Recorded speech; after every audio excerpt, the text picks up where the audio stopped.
তো ফাইনালি আজকে আমি নতুন গাড়ি কিনে নিলাম ইউটিউবের ফার্স্ট পেমেন্ট থেকে। তো এখন বেসিক্যালি হচ্ছে কি আমরা এসেছি রামনগর নদীর ধারে, মানে আমাদেরই পাশে, বাড়ির পাশের নদীর ধারে। তো ওয়েদারটা জাস্ট দেখো, এখন বৃষ্টি আসবে, ঠিক আছে, ওয়েদারটা জাস্ট এরকম হয়ে আছে। আর এখন আমরা নদীর ধারে আসার মেন রিজন হচ্ছে কি এই দুই ভদ্রলোক হচ্ছে কি এখন এরা হচ্ছে কি মিনি ব্লগ শুরু করছে, এই প্রণব আর এই দ্বীপ, এই দুই ভাই হচ্ছে কি মিনি ব্লগ স্টার্ট করছে।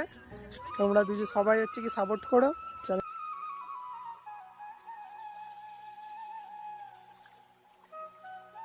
ভিডিও শ্যুট করছিলাম আর হঠাৎই মাঝে বৃষ্টি চলে আসে। তোমরা কারা কারা এরকম বৃষ্টির সময় নদীর ধারে কাটিয়েছো আমাকে কমেন্টে জানিও।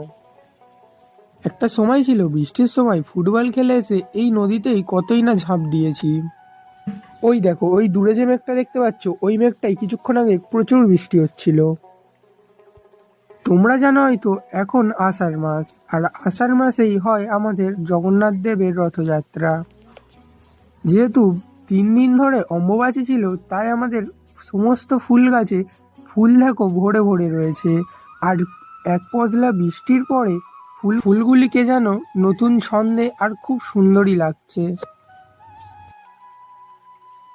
এই দেখো, বিকালবেলা মামার বাড়ি যাচ্ছিলাম আর দেখি রাস্তায় কই মাছ উঠেছে। তোমরা কারা কারা এই বৃষ্টিতে কত পরিমাণে কই মাছ ধরেছো সেটা কমেন্টে জানিও।